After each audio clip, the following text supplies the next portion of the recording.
The entertainment personality is next. It's been a year of intense transfer activity concerning what TV happily calls talent. Lily Savage went to ITV from the BBC. Des Lynam went to ITV from the BBC. Frank Skinner went to ITV from the BBC. All that's left in the posh canteen at the White City is me, Professor Heinz Wolff, Tony Gubber and the voice of the Bulls, Alan Dedico. To present the award, Steps. But before they come on stage, I'd just like to clear up the question of which one's Faye. If you ask me, it's both of the Blakes. Please welcome the mighty Steps.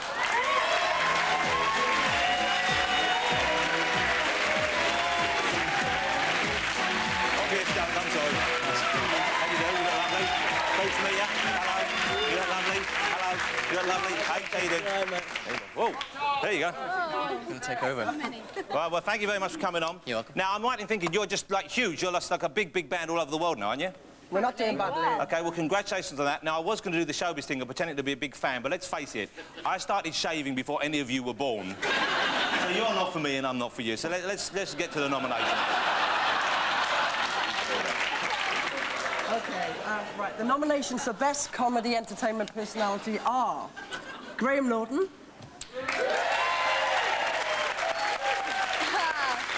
Paul Merton,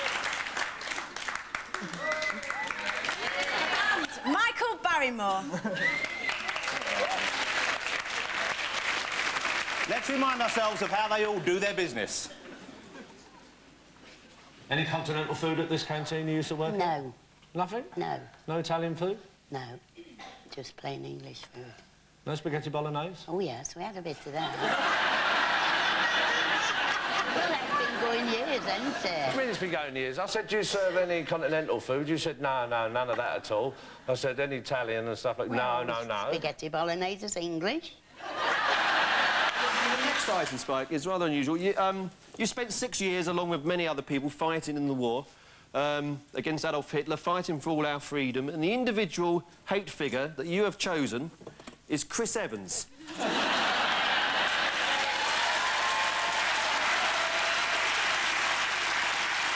A man, perhaps, who shouldn't wear red. So what was the lie your family told you? My mum told me that my dad was Steve McQueen.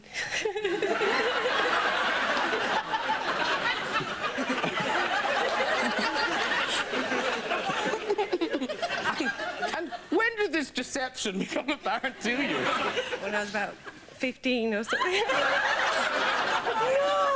So you sat and watched films on television and thought, there's Dad. Yeah, my sister thought so as well, yeah.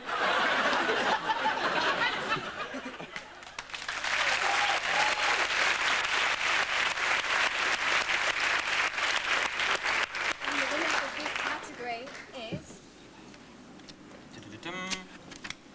Paul Merton. Off his chair in delight.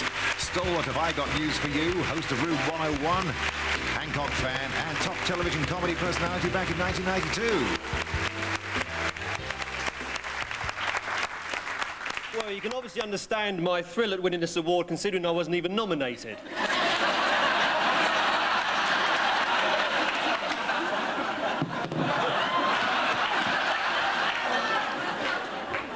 To make a speech, I'm glad that Comedy Wavelength has been a success. I've had this card for quite some time, and I hope that it gets a second series. I'm glad that at last I'm a personality, something to look forward to.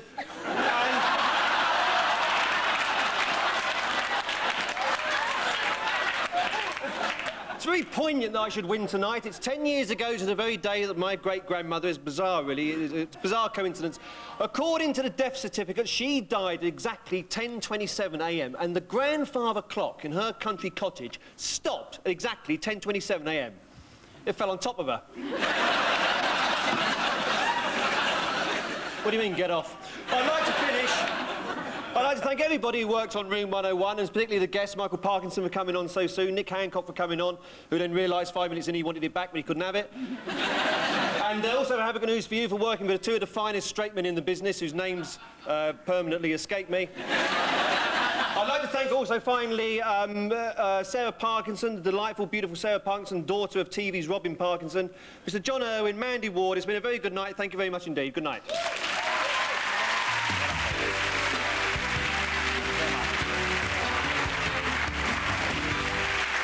done, Paul. Congratulations. It's a comedy game show. Comedy and game shows make uneasy bedfellas like Gary Glitter and voters. But it's amazing how easy it is to come up with a spontaneous gag with the help of 4 writers, 9 researchers and 2 hours' notice of the questions. To present the award, please welcome the newsreader they're already calling the new Trevor McDonald, Kirsty Young.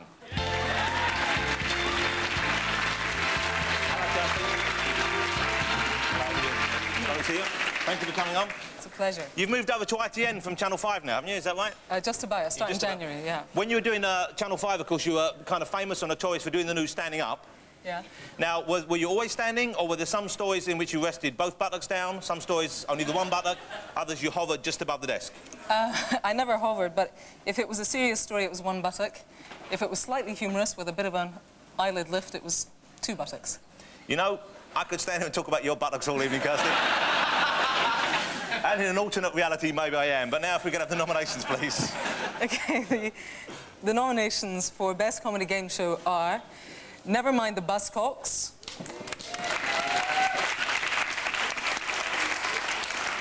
Have I Got News for You, and Families at War.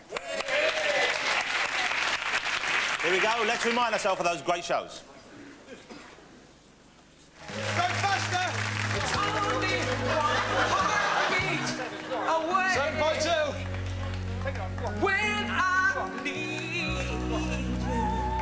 What a guy, Stephen Griggs, yeah? Yeah! He's going! 11.8. Yes, Stephen Griggs! Stephen!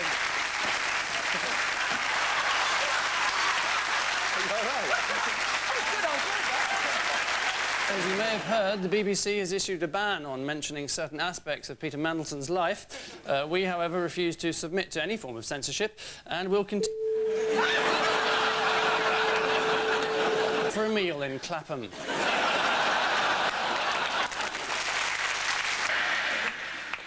Kirsty, the winner, please. The winner is Have I Got News for You.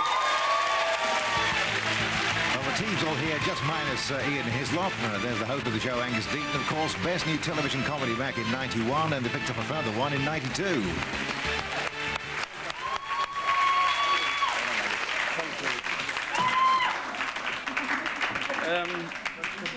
Ladies and gentlemen, it's generally regarded as received wisdom that a sitcom comes into its own around the 2nd or 3rd series. Obviously, with quiz shows, you need to be going for 17 or 18 before it gets any good.